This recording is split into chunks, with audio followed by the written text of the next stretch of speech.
Hello, everybody. Welcome to another founders interview on Webbiquity.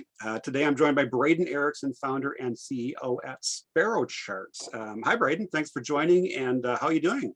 Hey, happy to be here, and I'm doing good. Great to have you. Braden and I met,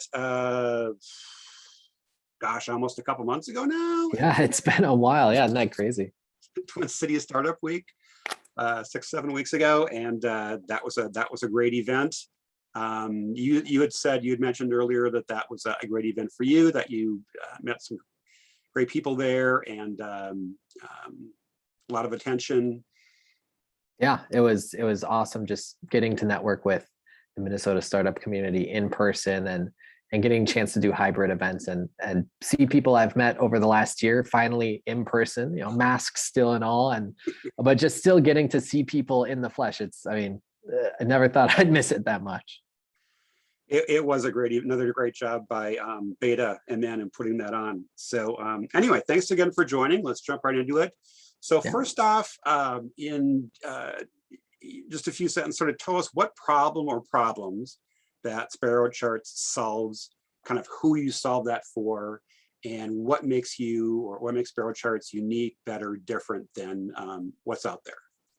Yeah, so Sparrow is a data and reporting platform for marketers, and the problem we try and help them solve really comes down to reporting for their stakeholders. So if you're in marketing and you have you're a VP of marketing at your company, or you're running your own freelance business and agency, and you have clients you need to share performance updates with, marketers can use our tool to sync their data across all their different marketing campaign channels directly to Google Sheets and Slides to create automated reports and always have the latest data in a really nice presentation layer.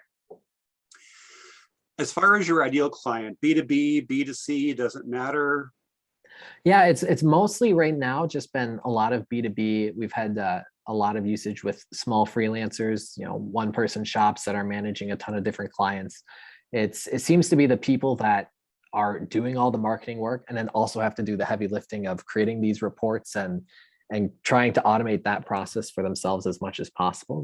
They've seemed to find the most value because it's just they can set it up once and it just starts working, and it's a lot easier than spending hours at the end of each month, manually preparing all these reports. That sounds very familiar. You just described my world. So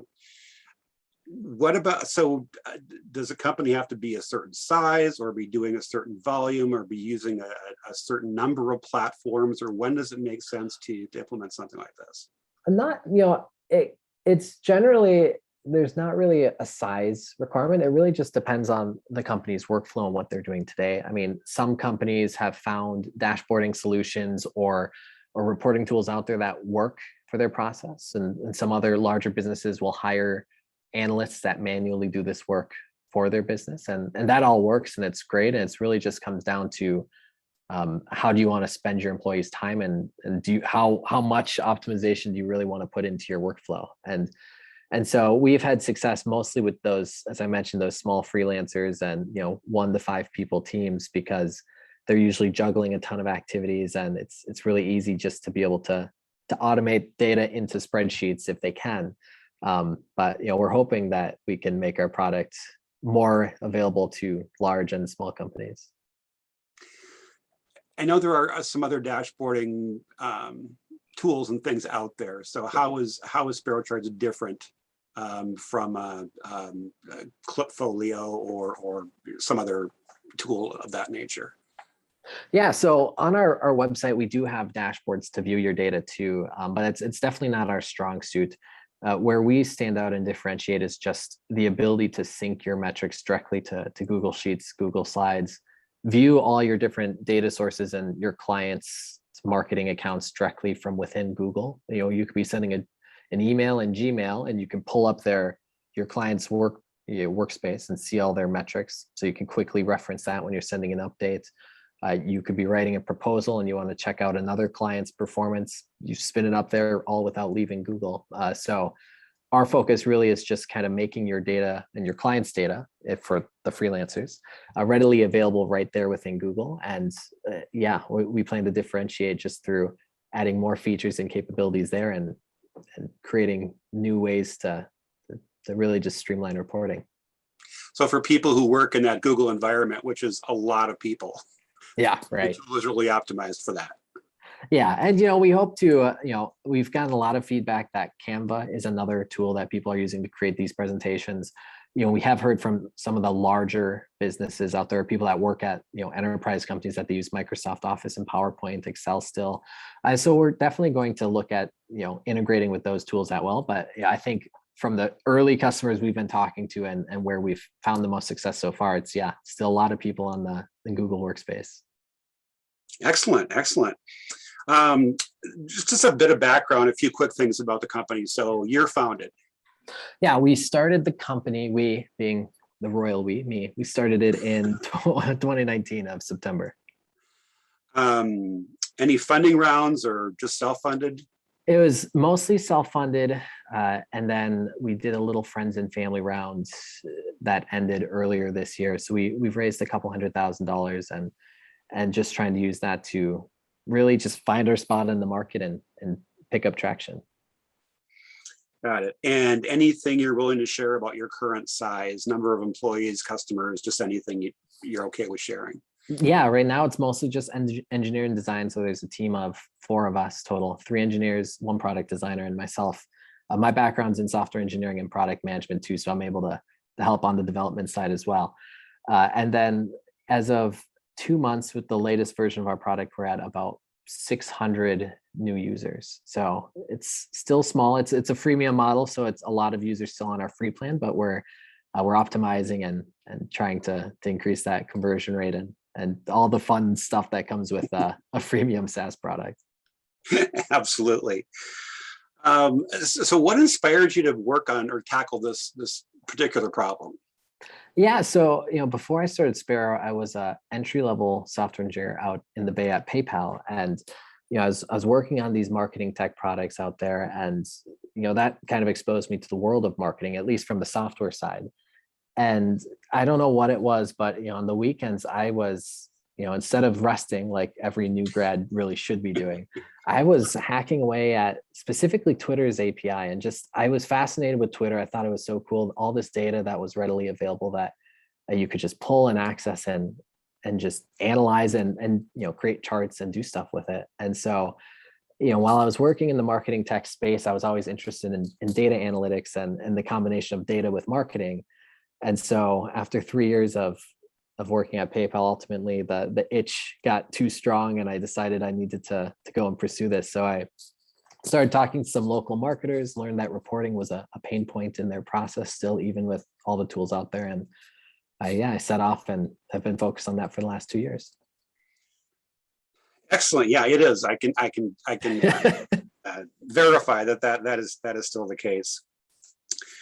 So what have been the most effective channels or methods for you to get the word out to prospective customers to this point? Yeah, over the last few years, we've pivoted a few times. So we've had a couple different versions of our products, and I've tried a few different things, from pay-per-click ads on, I think I tried Facebook, Reddit, Quora, LinkedIn. Like I was trying all sorts of different channels because I wanted to figure that out too. And Google search ads, all the different ads, plus to know your customer, be your customer, right? So do our own reporting. So we tried pay-per-click, we tried just direct sales outreach, so myself reaching out to customers, and it wasn't until we released this add-on that's when we've gotten the most organic discovery, and that's just from having an add-on listing in the Google Workspace marketplace of add-ons. So we get about 1,500 visits to that listing a month alone. And from that, we get quite a high conversion rate of people installing and using the product. So it's really cool when instead of having to reach out to people, they're finding us through a listing, and then seeing some of those people that I've never engaged with actually sign up for one of the pro subscriptions or for a paid plan. It's as kind of a really cool feeling. That's fantastic. Yeah. But where do you think you're going next with on the marketing promotion side? We're sticking with that channel for sure. I mean, it's organic. I'll probably work on, as I've been reading a book recently. It's been a month. It's been so busy. about blog content and SEO. And so we'll probably try and do some combination of, writing helpful content and promoting that through our channels. And then, we just recently launched on AppSumo too. And so that's kind of a really weird product offering too. That's, feels counterintuitive, but, we've had such a really cool reception of users from there as well, giving us tons of great feedback. So, we're gonna keep trying experimenting these different channels. We'll probably turn on pay-per-click ads again and just kind of see what works. Have you thought about affiliate marketing? Because I know a lot of companies in the space use that. Yeah, I have, and I signed up for some software that manages that for me for the two people that are affiliates of Sparrow that I have not engaged with since. But I have, no idea how to even get about that process. So, I think I'm probably going to have to talk with you after, go check out your blog for some recommendations. I'd be happy to do that. So it's kind of fun. If you would finish this sentence, knowing what I know now, if I were starting over today, what I would do differently is, I think, talk to my customers even more than I thought I should be. That's the first thing everyone says. And I thought I was doing it enough and I wasn't. Try and charge for the earlier versions of your product, because that would have saved us a lot of pivots and realizing people say nice things, but when it comes to writing you a check or giving you money, it's different. And ultimately that, there's going to be pivots. Don't 100%, believe that whatever you're working on now is going to be the solution. So, focus on building quickly and pivoting quickly if possible. And I mean, this is our fourth pivot and we finally started to find some traction in the market. It's just only been a few months, but it's enough where our team's excited and it feels promising. So. That's definitely something I've heard, and especially that about writing the check, right? That's that's when they're sincere. Yeah, it feels counterintuitive, but really, if it's solving a problem they actually have, they will write a check, or they will make a way. They'll find a way to make sure that they need this. And I'd show some cool dashboards and everyone would say, oh, that's amazing, this would be so useful. And then, we build it and then it's like, oh, I don't need that. So, no. It's kind of a Minnesota thing too, isn't it? It must be. We never want to hurt anyone's feelings and say, no, why would I use that? Yeah, it's either, they keep changing, like, oh, maybe I don't need it, or they just ghost you. And but so definitely a lot of learning there for myself, going from software engineering to full-time salesperson too. So learning experience. Well, yeah, and when you're like I say, dealing with a passive aggressive audience, that's right, additional challenge. So what's the most important advice that you would offer to someone like yourself, an entrepreneur or founder just starting out today? Yeah, I think it goes back to, again, talk to your customers, make sure whatever you're working on, you're passionate about, because I'll tell you, 2 years ago when I first started this, I thought it was going to be 6 months and we'd be break even, making money. And it's been 2 years now and we're making money, but still not break even. So you got to be willing to go through the trenches and really believe in what you're building. And just remember that the going gets tough, but there's always, there's ups. So, reach out to your community and find a support group and just, keep fighting, and, you can make it work. That is great stuff. It's been a great discussion. I appreciate it.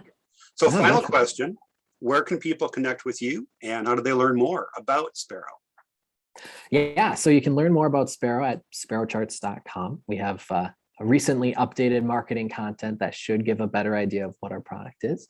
And to connect with me, you can find me on LinkedIn, just Braden Ericson, or Twitter at Braden Ericson, one word. And I'm trying to tweet more, inspired by you, Tom. So trying to get more into the Twitterverse. So happy to engage in conversation there. Otherwise, LinkedIn definitely too. Thanks, Braden. This has been great. I really appreciate it. Have a great Friday and weekend ahead. Thanks. Take care.